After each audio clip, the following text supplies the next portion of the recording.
Well, there's been global outrage after the United Nations Commission on the Status of Women got underway this week, chaired by none other than Saudi Arabia.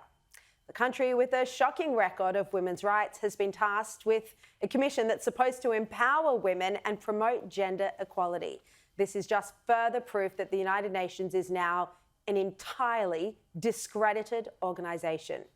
Now, Hillel Neuer, our friend from United Nations Watch, he says that electing Saudi Arabia as global chair of protecting women's rights is like putting Dracula in charge of the blood bank.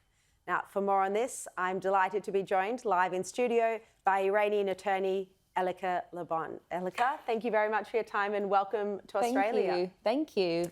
Look, what's your reaction to this news? And not just Saudi Arabia, but a man. His name is Ambassador Al-Wasl. Yeah. He's actually chairing the UN Commission on the Status of Women. Yeah. How inappropriate is this? I mean, it's really shocking because, you know, we had just this similar incident where we had the Islamic regime in Iran that was chairing the status of women. And, you know, the Iranian community engaged in all of these efforts to have them removed because it was obviously so inappropriate.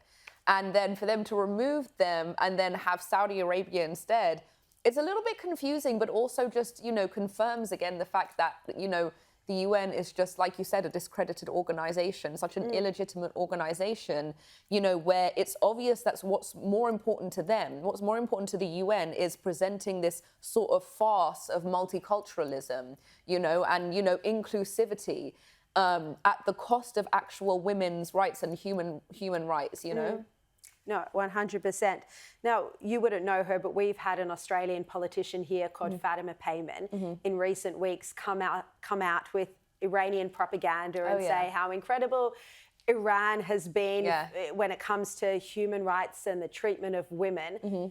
You don't know who she is, Yeah, but I think I remember vaguely, yeah. Can you set her straight? Yeah, I mean, look, she said something about how, you know, women are allowed to participate in democratic processes. Well, first of all, there are no democratic processes, right? You have something that fronts as a democracy where you might have 3 branches of government as you have everywhere else. But over that, the overarching thing is velayat faqih, which is the system of the supreme leader. And the supreme leader is the one that makes all the decisions. So you kind of have this farce government and there's no real participation in democracy.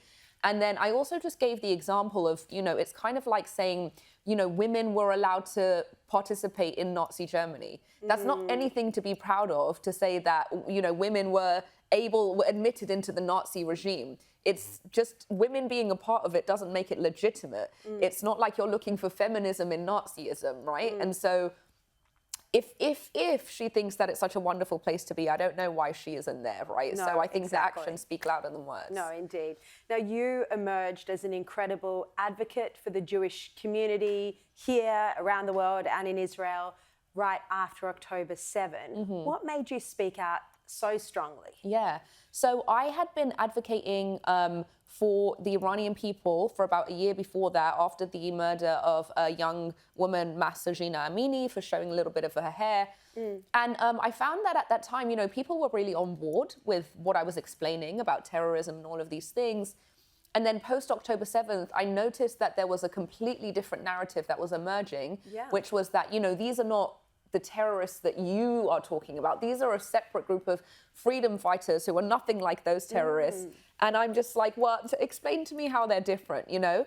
And then so when I saw this sort of developing narrative that was very pro-jihad, it made me realize that, you know, this ideological war, this ideological battle is not going to be one piecemeal where we sort of get people to understand this, but not that. It's one thing.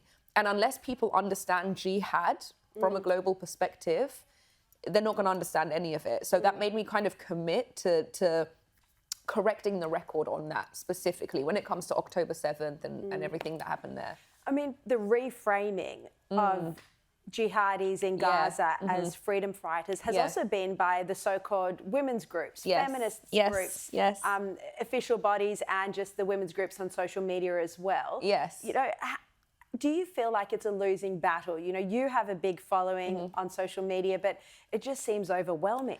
Yeah, and that word reframing is actually the perfect word that you used because it was a word used by a KGB defector, Mikhail Pachepa, when he was talking about Soviet disinformation. That's responsible for that. And I have my necklace that says desinformacja.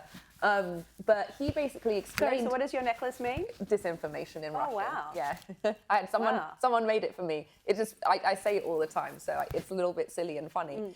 But he actually has a chapter in his book, or more than a chapter, I guess he talks about in his book, Disinformation, where, you know, Soviet agents were disseminated out into the world, 1 million agents that were spreading this disinformation and working with, you know, different Islamist and jihadist or Arab nationalist groups and talking about how to exactly do that, how to reframe this as a liberation movement, where originally Zionism was the liberation movement. Exactly. So they taught them how to reverse that and make Zionism a colonialist movement, even though it was a return to their ancestral homeland. I know, it's and absolutely terrible. It's jihadist movement as a liberation movement. We've got to fight back against that narrative hard. Elica Le Bon, absolute pleasure to have you here in Thank you studio so much. and in Australia. Welcome. Thank you. Only just arrived today. Sure, very much jet lagged.